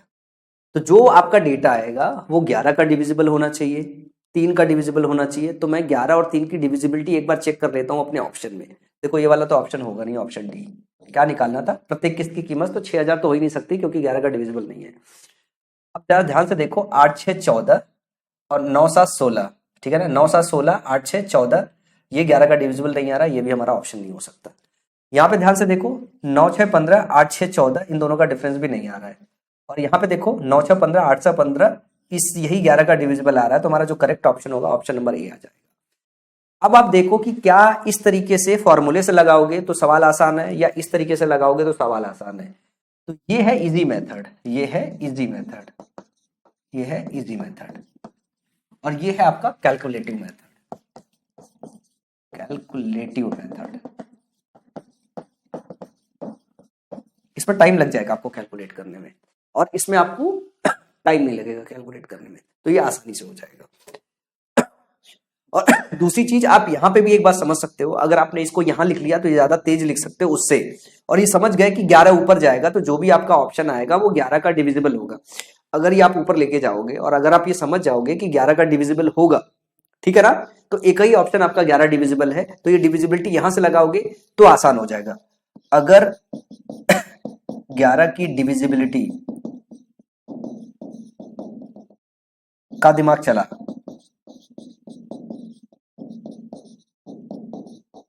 तो आसान मेथड है, तो आसान मेथड है। चलो आगे मूव करते हैं, अगले सवाल की तरफ चलते हैं। लिखा है राजेश ने एक टेलीविजन खरीदा जिसकी कीमत 13,240 रुपए है, जिसके लिए उन्हें कुछ नगद अग्रिम भुगतान के साथ पहले साल के अंत में 2,794 रुपए, दूसरे साल के अंत में 6,292 रुपए और तीसरे साल के अंत में 13,031 रुपए का भुगतान करना होगा। 10% प्रतिवर्ष की दर से ब्याज लिया जाता है, नगद अग्रिम भुगतान की गणना करें। ये और कॉम्प्लेक्स क्वेश्चन है, लेकिन ये और आसानी से आप सॉल्व कर सकते हो अगर पूरी क्लास अगर आपने सही से सीखी हो। बेसिक्स कभी मत भूलिएगा, जब भी कोई चीज खराब हो तो बैक टू बेसिक पे जाइएगा। मैंने कहा कि अगर कोई प्रिंसिपल था जिसपे आप इंटरेस्ट लगा रहे थे और ये A1 आया, इसमें पहला इंस्टॉलमेंट दोगे तो फिर आप जो है रेट परसेंट के हिसाब से इस पे वापस लगा सकते हो। A2 पहुंचा मतलब जो भी आया, ठीक है ना, इसमें आप I2 माइनस कर दो, फिर क्या होगा, ये आपका फाइनल I3 हो जाएगा, I3 हो जाएगा। यहाँ जो रेट परसेंट है वो दिया हुआ है, जरा ध्यान से देखो रेट परसेंट क्या दिया हुआ है। रेट परसेंट अपना 10% दिया हुआ है, 10% दिया हुआ है, तो आपको पता है कि अगर आपको इधर से इधर जाना है तो 11/10 का गुणा करना है, इधर से इधर जाना है तो 11/10 का गुणा करना है, इधर से इधर जाना है तो 11/10 का गुणा करना है। और अगर आपको वापस जाना है, अगर आपको वापस जाना है तो आप क्या काम करो, ये आप काम करना चालू करो, जो है 10/11 से गुणा करना चालू करो। फिर अगर यहां से यहां जाना है तो आप क्या काम करो, 10/11 से गुणा करो, और जब यहां से यहां जाना है तो 10/11 से गुणा करो। यही काम करना है, कर दो। कैसे, हम उल्टा चलेंगे। 1331 दिया हुआ है, हमने क्या काम किया, 1331 है, 1331 से वापस आ रहे हैं, 1331 से 10/11 वापस आ रहे हैं, 1331 से 10/11 आ रहे हैं, तो 11 से काटोगे, 11 कम 11, 11 दूनी 22, ये 121 हो जाएगा। क्या हो जाएगा, 121 हो जाएगा। और फिर 10 का गुणा कर दोगे तो 1210 हो जाएगा। लेकिन ये 1210 रुपए बचा हुआ राशि है, इसमें अगर आप इंस्टॉलमेंट दूसरा जोड़ दो, दूसरा इंस्टॉलमेंट कितना है, दूसरा इंस्टॉलमेंट है 6292, तो इसमें हमने क्या काम किया, 6292 जोड़ दिया, 6292 जोड़ दिया, कितना हो जाएगा, 2 9 1 10, 2 2 4 1 5 और 6 6 का 6 7 हो जाएगा। क्या हो जाएगा, 6 7 हो जाएगा। फिर यहां से अगर हमको वापस पहुंचना है तो हम क्या काम करेंगे, 10/11 ले जाएंगे। 10/11 की अगर बात करें, 10/11 की बात करेंगे तो हम 11 से काटेंगे, 11 से काटोगे कितना हो जाएगा, 11 11 से काटोगे तो 11 छक्का 66, ठीक है ना, 90 बचेगा, 11 8 88, 11 दूनी 22, तो यहाँ पे क्या हो जाएगा, 6,820 रुपए। लेकिन ये कब बचा होगा, जब आपने इंस्टॉलमेंट दे दिया होगा कितना, 2794 का, 2794 का इंस्टॉलमेंट दे दिया होगा तब बचा होगा।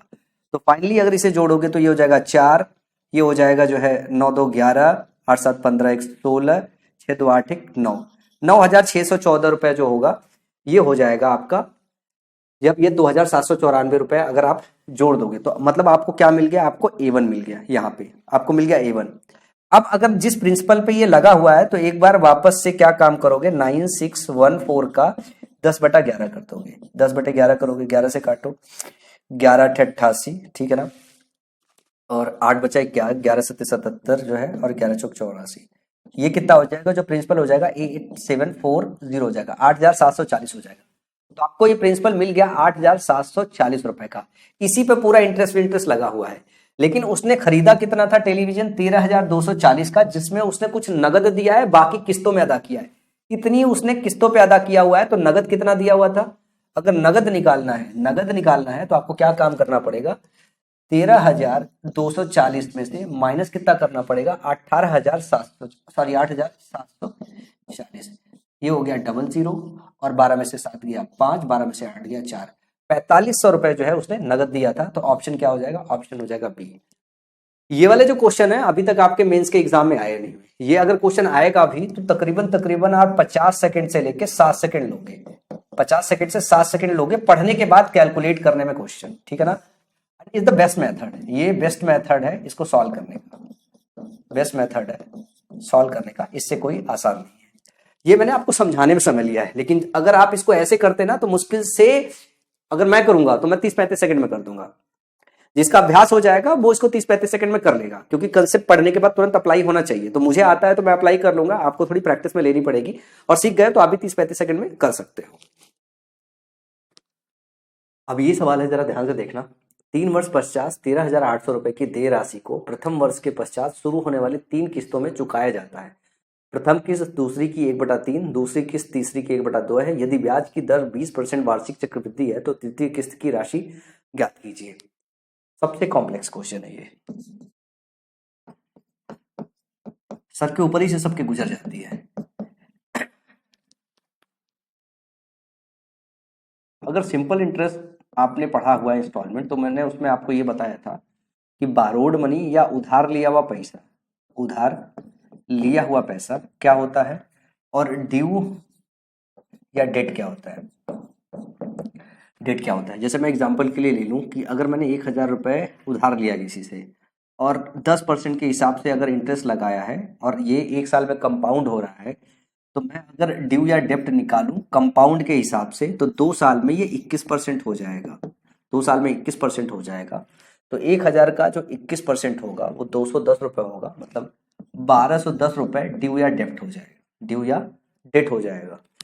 मतलब आप मूल रकम में इंटरेस्ट जो जोड़ देते हो, ठीक है ना, इंटरेस्ट जोड़ के जो रकम मिलती है उसी को ड्यू या डेट बोलते हैं। क्या बोलते हैं, ड्यू या डेट बोलते हैं। तो सवाल में बोल रहा है कि 13,800 रुपए की देय राशि को प्रथम वर्ष के पश्चात शुरू होने वाली 3 किस्तों में चुकाया जाता है। प्रथम किस्त दूसरी की 1/3 तथा दूसरी किस्त तीसरी की 1/2 है। यदि ब्याज की दर 20% वार्षिक चक्रवृद्धि है तो तृतीय किस्त की राशि बतानी है, तीसरे किस्त की राशि आपको बतानी है। तो देखो, अगर आप किस्तों में ना देते, आप ऐसे समझो कुछ भी प्रिंसिपल आपने उधार लिया हुआ है, अगर आप किस्तों में ना देते और 20% के हिसाब से 3 साल का इंटरेस्ट देते तो 13,800 रुपए देते। आप क्या देते, 13,800 रुपए देते। पर आप किस्त दे रहे हो, किस्त दे रहे हो मतलब I1 दोगे और I2 दोगे और I3। अगर मैं तीनों इंटरेस्ट की बात कर दूं, आप I1 दोगे, I2 दोगे, I3 दोगे। अब जब इन तीनों का सम करोगे ना तो ये 13,800 रुपए नहीं आएगा। क्यों? क्योंकि जब आप I1 दे दोगे तो जितना पहला इंस्टॉलमेंट दे दोगे उस इंस्टॉलमेंट में अगले 2 साल की किस्त नहीं होगी। क्या होगा, इसमें अगले 2 साल की किस्त नहीं होगी। जब दूसरी इंस्टॉलमेंट दे दोगे तो इस पे अगले 1 साल का जो ब्याज होगा वो नहीं दोगे।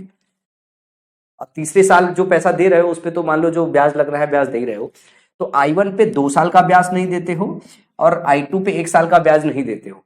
तो अगर I1 पे 2 साल का ब्याज मिला के ऐड कर दूं, मैं I1 पे 2 साल का ब्याज निकाल के अगर ऐड कर दूं और I2 पे 1 साल का ब्याज निकाल के ऐड कर दूं, तब वो पैसा 13,800 के बराबर आएगा। बस यही बात समझनी है इस सवाल में। मैं फिर से समझाता हूं। ड्यू या डेट राशि वो होती है जो आपका इंटरेस्ट निकाल के टोटल बगैर इंस्टॉलमेंट के जब देते, बगैर इंस्टॉलमेंट के देते आपके प्रिंसिपल पे 3 साल के 20% के हिसाब से, तो 13,800 रुपए देना पड़ता। लेकिन जब आप इंस्टॉलमेंट के फॉर्म में दे रहे होगे, 3 इंस्टॉलमेंट की बात हो रही है, तो I1 I2 जो I3 होगा वो 13,800 से कम होगा। लेकिन वो कम क्यों होगा और कितना कम होगा, मतलब पहला इंस्टॉलमेंट, मान लो आपने पहला इंस्टॉलमेंट 3,000 रुपए दे दिया, तो जब पहली साल आप 3,000 दे दोगे तो इस 3,000 पे इंटरेस्ट नहीं मिलता। अगर नहीं देते तो इस 3,000 की रकम पे 2 साल का इंटरेस्ट लगता, 2 ईयर का इंटरेस्ट लगता। मान लो अगली साल आपने 2,000 दे दिया तो इस 2,000 रुपए में आपको 1 साल का इंटरेस्ट लगता। तीसरी साल में जो पैसा सबमिट कर रहे हो उस पे तो पूरा इंटरेस्ट लगा ही लगा है। तो इस इंटरेस्ट को निकाल के, इस I1 पे जो इंटरेस्ट मिसिंग है वो निकाल के, इस I2 पे जो इंटरेस्ट मिसिंग है वो निकाल के अगर मैं जोड़ दूं तो मुझे 13,800 रुपए बन जाएगा। तो मैं क्या करूंगा, I1 पे 2 साल का इंटरेस्ट निकाल के ऐड कर दूंगा, I2 पे 1 साल का इंटरेस्ट निकाल के ऐड कर दूंगा और I3 ऐड कर दूंगा, तो मुझे 13,800 रुपए के बराबर आ जाएगा। समझ में आएगा, ये लेस देन इसके है, ये लेस देन इसके है। इसका जनरल फॉर्म भी समझ लो, याद रख लो ताकि ये आपके लिए आसान हो जाए। I1 प्लस I1 पर 2 साल का इंटरेस्ट, I1 पर 2 साल का इंटरेस्ट प्लस I2 पे 1 साल का इंटरेस्ट प्लस I3, ये मिला के किसके बराबर होगा, ड्यू या डेट के बराबर होगा, ड्यू या डेट के बराबर होगा। बस इसी फंडे को इस्तेमाल करना है। एक बार आप समझ गए तो इतना सब लिखना लिखाना नहीं होता है। चलो इस सवाल में बात करते हैं। इस सवाल में देखो क्या दिया हुआ है। इस सवाल में दिया हुआ है जो पहली किस्त है दूसरी किस्त की 1/3 है, तो I1 जो है वो I2 की 1/3 है, ठीक है ना। तो I1 अपॉन I2 क्या हो जाएगा, 1:3 का रेशियो हो जाएगा। अगर मैं I1 की बात करूं, I2 की बात करूं, तो I1 और I2 के बीच का जो रेशियो है वो क्या है, अगर I1 दूसरी की जो है 1/3 है, जो प्रथम किस्त है दूसरी की 1/3 है, तो ये अगर 3 है तो ये 1 है। साथ में जरा I3 का देखो, I3 का किससे रिलेशन दिया हुआ है तृतीय की, तथा दूसरी किस्त तृतीय की 1/2 है। जो ये है इसकी कितनी है, 1/2 है। ये अगर 2 है तो ये क्या है, 1 है। ये अगर 2 है तो ये है 1। अब इसको मर्ज करने के लिए इसको आप 3 बता दो। जब इसको 3 बनाओगे तो इसको आपको 6 बनाना पड़ जाएगा, और फिर क्या हो जाएगा, 1, 3 और 6 का अनुपात हो जाएगा। I1, I2 और I3 के बीच में कितना अनुपात है, 1, 3, 6 का अनुपात है। मैं अगर इसको हटा दूं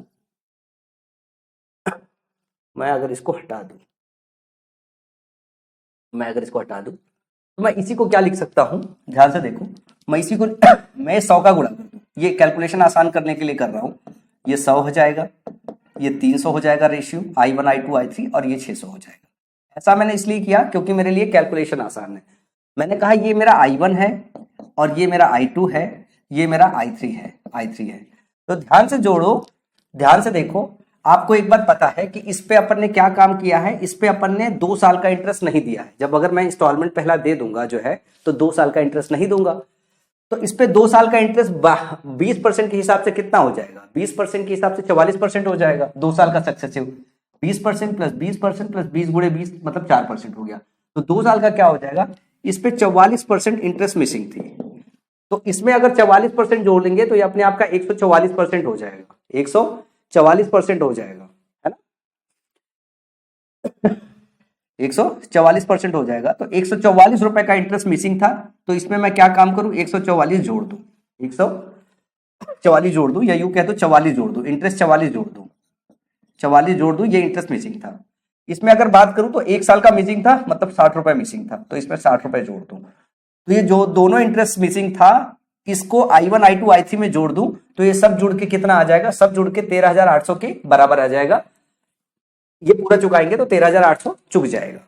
तो जरा जोड़ लेंगे, 6 3 9 1 10 1000 1000 में फिर से 44 और 60 जोड़ेंगे तो 1104 आ जाएगा, 1104 आ जाएगा।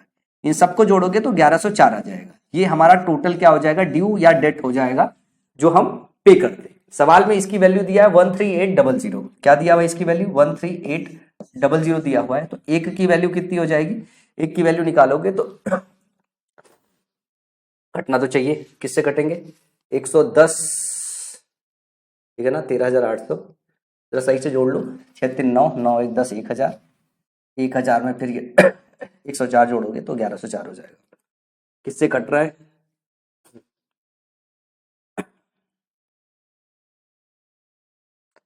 एक 1104 फिर 13,800, 12 से कटेगा क्या, 12 चौक 12 चौक 48, ठीक है ना।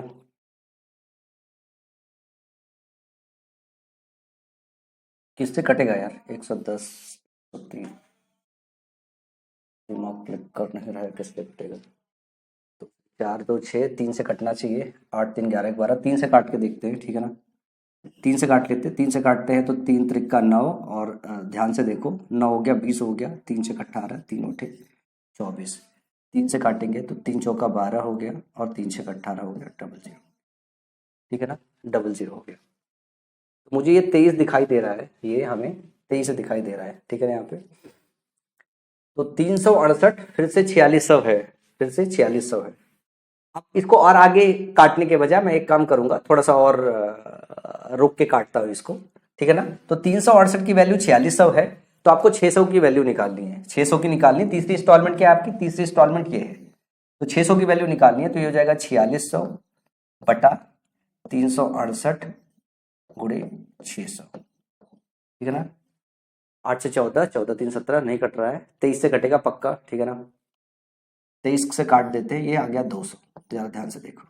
और ये 23 से काटोगे तो 23 इकन्नम 23 हो जाएगा, और 13 बचेगा, 138 बचेगा, 138। तो 23 138 138 बचेगा।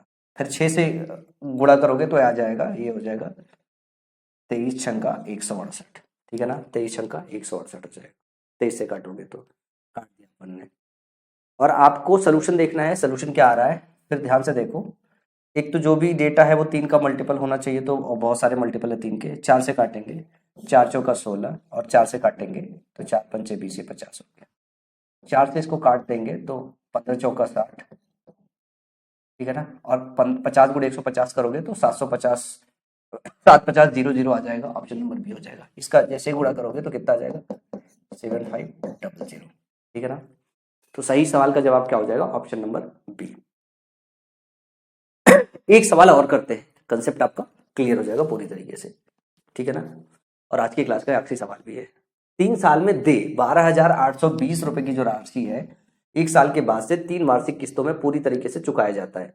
पहली, दूसरी और तीसरी किस्तों का अनुपात 1, 2 और 3 में है। यदि चक्रवृद्धि ब्याज की दर 10% प्रति वर्ष है तो पहली किस्त ज्ञात कीजिए। यहाँ पे देख रहे हो रेशियो सीधे सीधे दे दिया गया है, उसमें हमने रेशियो निकाला था, यहाँ पे रेशियो दे दिया है। अगर I1, I2 और I3 की बात करें तो क्या दिया हुआ है, 1, 2, 3 दिया है तो 100 से गुणा कर लेंगे, ये 100 है, तो ये 200 है, और ये 300 है, 300 है, ये इस अनुपात में है। हमने क्या काम कहा कि अगर हमें ड्यू या डेट निकालना है, ये हमारे तीनों इंस्टॉलमेंट है, ये तीनों इंस्टॉलमेंट अगर हम जब जोड़ेंगे तो ये 12,820 से कम आएगा। ये जो कमी है वो किस वजह से है, इस पे हमने 2 साल का इंटरेस्ट मिस किया। 2 साल का इंटरेस्ट मतलब 10% के हिसाब से 21% मिस किया, इस पे 21% जोड़ दे। हम क्या काम करें, इसमें 21% जोड़ दे, 100 का 21% 21 हो जाएगा। और इसका 10% मिस किया मतलब इसमें 20 रुपए मिस किया, तो इसका 20 रुपए जोड़ दे। जब इन टोटल को जोड़ेंगे, 3 2 5 1 600 और 641 सब जोड़ेंगे, जो 641 होगा ये बराबर किसके हो जाएगा, 12,820 के। ये जो मिसिंग था ये मैंने जोड़ दिया, इस पे 2 साल का इंटरेस्ट मिसिंग था, इस पे 1 साल का इंटरेस्ट मिसिंग था, ये दोनों को जोड़ दिया तो 641 12,820 के बराबर हो गया। अब 41 दूनी 82, 6 दूनी 12, इसको काटोगे तो 1 की जो वैल्यू होगी वो 20 के बराबर आ जाएगी। 1 की वैल्यू 20 के बराबर आ जाएगी। पूछा क्या सवाल है, यदि चक्रवृद्धि ब्याज की दर 10% प्रति वर्ष है तो पहली किस्त ज्ञात कीजिए। पहली किस्त आपकी 100 है, तो पहली किस्त क्या हो जाएगी, 2,000 रुपए हो जाएगी। दूसरी किस्त पूछता, अगर दूसरी किस्त पूछता, I2 पूछता, तो ये कितना हो जाता है, ये 4,000 हो जाता। अगर तीसरी किस्त पूछता, यहीं पे तीसरी किस्त पूछता तो ये हो जाता 6,000। इन तीनों किस्तों को जोड़ोगे, 6,10 दो 12,000 रुपए ही दिया था, लेकिन 12,820 रुपए ड्यू बन गया था। अगर वो इंस्टॉलमेंट में नहीं देता, सीधे इंटरेस्ट लगा के एक बार में तीसरी साल में देता, तो उसे 12,820 देना पड़ता, लेकिन इंस्टॉलमेंट में दिया है तो उसे सिर्फ 12,000 रुपए देना पड़ा है। पर सवाल का सही जवाब क्या था, सवाल का सही जवाब जो है ऑप्शन नंबर सी है। सवाल में यह भी पूछ सकता था क्या, कि कितना पैसा इंस्टॉलमेंट में देने की वजह से बचाया, कितना पैसा बचाया, कितना पैसा, कितना रुपया बचाया। तो कितना रुपया बचाया, तो ध्यान से देखो, हम 12,000 दे रहे हैं और यहाँ पे 12,820 रुपए है, तो 820 रुपए अगर ये पूछता तो 820 रुपए आ जाता। कितना परसेंट बचाया, तो 12,820 पे से 820 रुपए बचाया, तो परसेंटेज भी आप निकाल सकते थे। तो इसके आगे और कॉम्प्लेक्सिटी क्वेश्चन की बनाई जा सकती थी, लेकिन एक बार अगर आपकी बेसिक्स क्लियर है तो आप इस तरीके के सारे सवाल कर सकते हो। उम्मीद करता हूं आज की क्लास में मैंने इंस्टॉलमेंट से रिलेटेड जितने भी वेरिएशन है, जितने डिफिकल्ट वेरिएशन है और जितने उससे ज्यादा डिफिकल्ट वेरिएशन है, उन सबको बहुत आसानी से जो है क्लियर किया होगा। मैं ऐसा उम्मीद करता हूं, क्योंकि शिक्षक हूं तो शिक्षक पढ़ाने के बाद यही उम्मीद करते हैं। आप मुझे Q&A के सेक्शन में बताइएगा। अगर आप YouTube पे गलती से ये वीडियो देख रहे हो तो नीचे कमेंट सेक्शन में बताइएगा कि आज की क्लास आपको कैसी लगी जो है। और यहाँ पे आपका खत्म होता है कंपाउंड इंटरेस्ट का चैप्टर। अगला चैप्टर जो भी आना होगा मैं आपको इन्फॉर्म करूंगा टेलीग्राम चैट।